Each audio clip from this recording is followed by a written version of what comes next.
예, 뭐 이재명의 감세 정책에 현혹되지 말자 뭐 이런 건데 이것도 사실 쉰떡밥이죠. 쉰떡밥인데 그냥 생각나고 한번 올려보는 거고요. 뭐 이러면 또 뭐 감세를 해준데도 지랄이냐 뭐 이렇게 말씀하실 수도 있는데 뭐 그런 얘기는 아니고 하여튼 얘기를 해봅시다. 아시다시피 우리나라는 그 노무현 시절에 노무현이 폭정을 했죠. 그 폭정을 안 한 것처럼 자꾸 말씀을 하시는데 노무현은 폭군이 맞아요. 폭정을 했고 이 사람이 한 게 그거죠. 이제 거주용 집만 가지고 있어도 벌칙성 종부세를 계속 부여를 했기 때문에 중산층들이 다 무너졌어요. 현재도 이게 현재 진행형입니다. 노무현이 지금 만들어 놓은 이런 벌칙성 종부세는 지금도 계속 현재 진행형이죠. 근데 실상은 알만한 사람은 다 알죠. 그러니까 주소지가 강남구 송파구라고 해도 다 부자가 아니죠. 그러니까 뭐 이 동네 30년 이상 살다 보니까 공시지가만 올라서 부동산 자산은 수치상으로 늘어났는데 실상 벌이는 일도 나아진 게 없는 거죠. 세금 폭탄만 계속 맞고 있으니까 지방 거주자들보다 쪼들리게 사는 사람들이 수두룩해요. 실제 그렇습니다. 강남 송파가 다 부자가 아니고 오히려 지방보다 더 쪼들리게 사는 사람들이 많이 있어요. 그리고 저하고 친하던 친구 같은 경우도 이제 방배동에 있는 반지하에서 엄마랑 둘이 살았는데 그냥 웬만한 뭐 노원구 이런 데서 그냥 유흥 즐기고 사는 애들보다 훨씬 가난하게 살았어요. 주소지만 방배동인 거야. 즉 어느 정도 이상의 지속적인 수익이 보장되는 상황에서 어떤 수익에 대한 세금을 부과하는 것에는 납득을 할 수가 있어요. 어쨌든 계속적으로 내가 경제활동을 하면 계속적으로 내 재산이 증액은 된다는 거지. 근데 노무현이 진짜 나쁜 사람인 까닭은 그냥 살다 보니 동네 집값만 올랐을 뿐인 중산층이라던가 평생 모은 돈으로 가진 재산이 서울의 자가 아파트하고 노인연금밖에 없어요. 그런 은퇴한 사람이라던가 뭐 중소기업을 다니면서 지방 대기업 근로자보다 연봉은 3분의 1도 안 되는데 그냥 주소지만 강남이야. 그런 월급쟁이들. 그러니까 이런 사람들까지 모두 부르주아로 엮어가지고 벌칙성적인 세금을 계속 강탈을 했기 때문에 이 좌파 정권의 대책 없는 무상복지, 그런 어떤 여성복지, 대북송금 이런 예산으로 그걸 다 썼다는 거죠.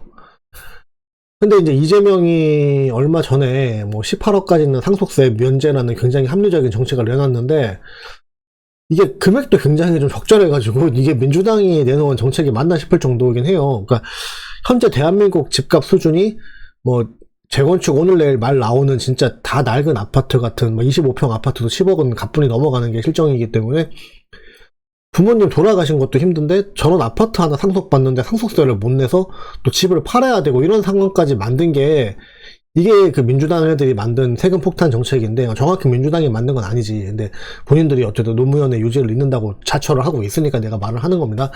그러니까 이거를 이제 이재명이가 실리적으로 되돌려 주겠다 뭐 이런 얘기잖아요.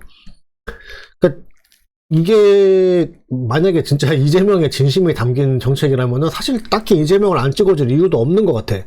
근데 문제의 본질은 그게 아니죠. 그러니까 이 정책은 원래 국힘이 계속적으로 하고 싶어 했던 정책인데 계속 눈치를 보느라고 못했던 거죠. 뭐 이거는 사실 국힘 잘못도 있긴 한데 이 얘기는 나중에 하고 자 봅시다. 뭐 상속세 18억까지 면제가 됐고 뭐 국힘은 계속 생각만 하다가 의제를 선점을 당했죠. 그냥 속내가 복잡하다고 하는데 사실 복잡할 것도 없어. 이런 인식 자체가 문제인 거야. 그냥 자기들 당론하고 맞는 정책을 내놨으면은 같은 당이 아니라도 그냥 찬성을 하면 되는 거예요. 이런 거는 속내가 복잡할 이유는 없어. 그렇잖아. 아무튼 간에 왜 이런 일이 발생했냐 하면은 일단 우리나라 같은 경우에는 아무리 좋은 정책이라도 우파 정당이 한다고 하면은 일단 진짜 미친 사람들 마냥 촛불 들고 반대를 하죠. 그 똑같은 정책을 좌파 정당이 다음에 똑같이 하면은 또 이거는 잠잠해요. 이런 미친 편협적인 국민들 성향도 사실 문제인데, 그러니까 좌파 성향인 사람들이 그만큼 더 좀 너무 이렇게 좀 시위지향적으로 행동을 한다는 거지. 이 사람들은 마음에 안 들면 일단 시위부터 하고 보니까 조금 더 이제 우파 정당의 정책을 시행하기가 힘든 상황이라는 거고, 이게 사실 단순한 국민들의 성향 문제가 아니라 이 좌파들은 그 내로남불 성향을 가지고 있는 것도 있고 또 시위 선동 전문가들을 대거 보유를 했죠. 그러니까 뭐 이거는 아시는 분들은 다 아는 얘기니까 이 짧은 글 속에서 다 내가 설명을 하고 근거를 댈 수는 없지만 이 사람들의 어떤 시위라는 건 어떤 전문적인 시위의 영역은 좌파들의 영역이다. 그거는 부정할 수 없는 사실이죠. 그리고 이제 이 사람들은 중국인들까지도 동원을 합니다. 그렇기 때문에 엄청난 악재가 지금 발생을 해 있는 상황인데, 근데 이런 악재 속에서도 사실 그 우파 정당 사람들이라고 해서 잘한 건 없죠. 뭐 굉장히 보신주의적인 태도로 일관하는 우파 정치인들도 문제죠. 자기들끼리 엄청 또 자기들끼리 밥그릇 싸움도 시게 했고, 우파를 개혁하려고 했던 사람들은 다 축출을 해버리잖아요. 얘들은 어쨌든 뭐 누구라고 내가 거론은 안 할게요 여기서. 그러니까 뭐 그리고 뭐 사실 지지자들 성향도 문제인데, 진짜 우파적 가치가 뭔지도 생각도 안 해보고 무조건적인 투기, 막 임금 도둑질하고 막 돈 자랑하고 계급주의, 약육강식 이런 게 우파적인 가치라고 착각하는 지금 한국의 우파들의 수준 낮은 정치인식도 문제가 되는 거겠죠. 뭐 이런 수많은 악재들이 겹쳐서 같은 정책을 민주당이 한다고 하면은 일사천리로 통과가 되지만, 국힘이 한다고 하면은 수많은 반대를 뚫고 나가야 하는 어려운 상황이 생겨버린 거죠. 그러니까 이게 문제가 뭐냐면은, 세금의 내리기를, 그러니까 이 상속세를 18억까지 폐지를 해주는 건 정말 합리적이고 우리나라에 필요한 정책이기 때문에, 어쨌든 나도 우파지만 솔직히 어렴풋이 그런 느낌은 있잖아요. 이재명이가 한다면 왠지 진짜 할 것 같은데, 보수 정당에서 한다 그러면 못할 것 같은 거야. 위에 악재들도 겹쳐 있고, 또 그리고 보수 정당 애들은 보신주의이기 때문에 여러 가지 어떤 악재를 해치고 나가서 자기가 총대를 메고 추진하려고 하는 놈들도 없잖아요. 근데 이재명이는 왠지 정말 해줄 것 같은 거야. 그러니까 이제 이 정책에 혹해가지고, 일단 상속세부터 없애고 보자 라는 생각으로 또 그 보수 성향인 분들이 이재명한테 많이 좀 기울까봐 제가 이런 말씀을 드리는 건데, 저 역시 그렇다고 하더라도 민주당만 안 된다 이렇게 주장하고 싶은 마음은 굴뚝 같아요. 근데 또 이러면은 민주당 애들은 또 그럴 거 아니야. 또 굉장히 안일하게 나오죠. 민주당 애들 그 특유의 안일한 그 행동 양식들 있잖아. 뭐 뭐 민주당 아니면 사실 자기들밖에 없어요. 자기들밖에 없으니까 또 이제 보신주의 정치나 해야 되겠죠. 그런 또 국힘 애들 꼬라지도 보기가 싫어요, 사실. 그러니까 근데 그렇다고 해도 역시 민주당만 안 되죠. 예. 일단 그 이재명이가 발의하는 상속세 면제 정책 같은 경우는 국힘도 자기들 정치관에 맞으면은 일단 찬성을 하면 되는 부분이에요. 뭐 속내가 복잡하다 뭐라고 하는데, 속내 복잡하고 어쩌고 할 일이 아니죠. 자기들 당론에 맞으면은 찬성을 하면 돼요. 그러니까 앞으로는 그리고 지지율 이런 거 눈치 보지 말고 그냥 올바른 전제가 뒷받침이 된다면은, 그리고 이제 이성적이고 그 논리적인 설득을 할 수만 있다면은 그냥 국민들한테 욕을 먹었을 때 논리적이고 이성적으로 설득을 하려고 해야지, 이거를 자꾸 뭐 좌파에서 또 촛불 들고 일어날까봐 또 눈치 보느라고 못하고 이러면 안 된다는 거야. 자기들 정책안하고 맞지도 않으면서 민주당 표 좀 뺏어 보겠다고 뭐 무상복지나 페미 같은 거 같이 막 숟가락 얹고 막 그러잖아요, 국힘 애들도. 그러니까 제발 우파 정치인이란 분들도 행실을 똑바로 하셔야 되고, 자기들끼리 밥그릇 싸움도 하지 마셔야 되고, 이렇게 좀 원론적으로 자유민주주의 원칙의 기본 원본 그대로 좀 회귀를 해야 되는 때야.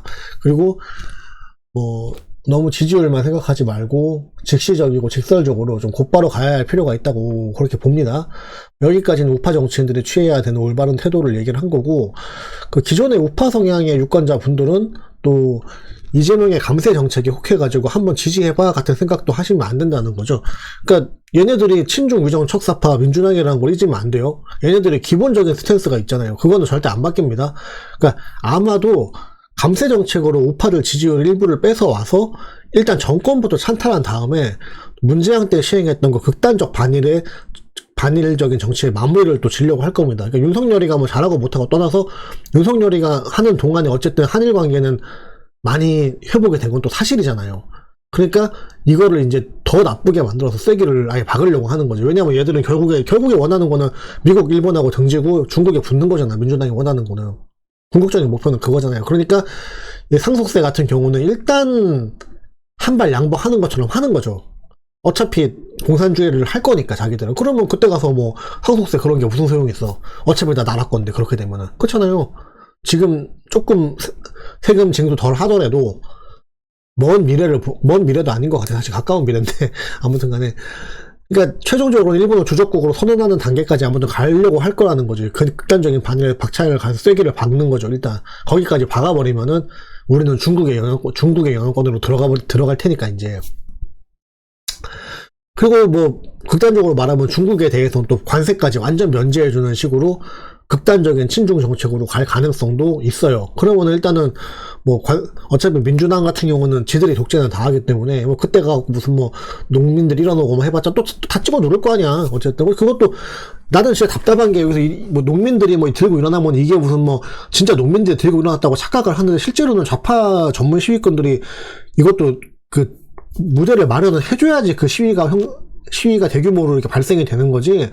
이거를 사실 뭐 이건 우파도 마찬가지인데 이거를 그 무대를 마련을 해주는 그런 전문 시위꾼들이 없으면 사실 그렇게 대규모 시위는 일어나지가 않거든요. 그러니까 민주당이 그 어쨌든 뭐 이렇게 정권을 잡게 되면은 극단적으로 말해서 그렇게 될 수도 있다는 거야. 중국에 대해서는 관세까지 완전 철폐를 해주고 이렇게 하면은 일단 내가 농민이 아니라면은 일단 느끼기에는 물가가 잡힌 것처럼 보일 거 아닙니까? 또 그런 식으로 또 갈 수도 있다. 뭐 그런 가능성도 있다는 거고. 그러니까 봐봐요. 민주당 같은 경우에 봐봐. 그러니까 상속세에 대해서만 18억까지 면제를 해주겠다고 한 거지. 사실 뒤에서 또 이런 짓을 하고 다니잖아요. 재벌을 해체하겠다. 이런 식으로. 그 국토 보유세수 전 국민한테 균등 배분을 하겠다. 뭐 이거. 그러니까 한마디로 그거야. 그러니까 뭐 저기 진짜 큰 거를 빼먹고 작은 거를 대충 던져주면서 큰 거를 빼먹으려는 수작이라는 거죠. 프로젝트 공개념 계속 추진을 하고 있는 현재로도 추진하고 있는 상황이고요. 그죠? 모든 토지에다 국토 보유세 부과하겠다. 그러니까 상속세 만 18억까지 일단 빼주는 거지. 나머지는 세금을 계속 늘릴 거란 말이죠. 그러니까 이게 앞으로 남는 것 같지만 뒤로 빠지는 게 더 많은 거기 때문에 지금 이재명이가 무슨 어떤 부분적인 이 감세 정책을 하는 거에 낚이시면 안 된다는 거예요. 그러니까 이재명의 상속세 면제 이제 물론 지금 대한민국에 필요하고 굉장히 합리적인 옳은 정책인 것은 맞죠. 그거 자체만 보면은 그러면은 그냥 그 정책은 그 정책대로 시행을 하고 또 대통령을 누구를 지지할지는 또 별개로 생각해도 충분한 거잖아요. 그러니까 최종적으로 이재명이 뭐 발의한 정책이라고는 하지만은 그게 원래 민주당 생각도 아니잖아요. 그러니까 국힘이 계속 하려고 했지만은 촛불부대가 무서워갖고 눈치 보느라고 못했던 정책일 뿐인 거지. 사실은 이게 민주당 정책은 아닌 거고, 기본적으로 부당한 세금 폭탄에 대한 감세 정책은 우파 정당의 정책이지 이게 그 좌파 정당의 정책은 아니다라는 거를 망각하시면 안 되겠습니다. 이재명이가 이제 우파 표 좀 끌어다가 일단 다음 대선 때 이기고 보자는 초강수로 감세 정책을 발의했다고 해서 해당 정책에 지지한다고 해서 다음 대통령에 이재명을 뽑아야 하는 것도 아니죠.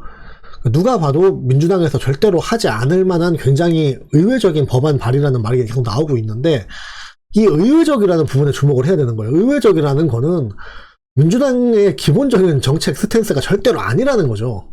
네. 그러니까 이거는 지지율을 모으기 위한 일회성 정책 발의의 가능성이 매우 농후하다, 아니면 거의 확실하다고 보시는 게 맞고요. 그리고 극단적으로 말하면은 공약은 안 지키어도 그만이에요. 사실 그렇잖아.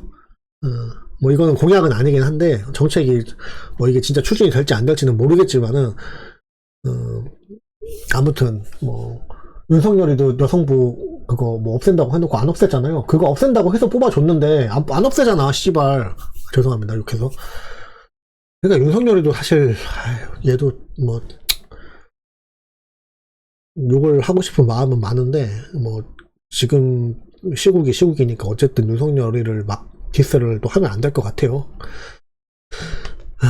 일단은 그 이재명의 감세 정책에는 찬성을 한다고 해서 이재명과 민주당의 본질적인 정치 스탠스는 절대로 망각을 해서는 안 된다는 거고, 이는 이제 감세 정책으로 우파들에게 사탕 발림으로 일단 대통령부터 되고 나서 그 다음 민주당 위정 척사파들의 최종 목표인 중국의 실질적인 지방 정권으로 들어가는 거, 그게 궁극적인 목표라는 거죠. 그러니까 그거를 경계를 해야 된다. 그리고 그거고, 뭐 아무튼 일단 뭐 옛날 뭐 남자들이 한남충들이 했던 얘기도 있잖아. 뭐 덮치고 보면 내 거다. 뭐 그런 천박한 말도 있었는데 그런 식의 수준 낮은 지금 발상이라는 거야. 이게 일단은 당선부터 되고 나면은 내 맘이 그 다음부터 내 맘이니까.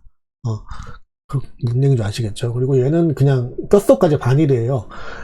뼛속까지 반일이기 때문에 절대로 이 사람을 우리가 신뢰를 해서는 안 되겠습니다. 예.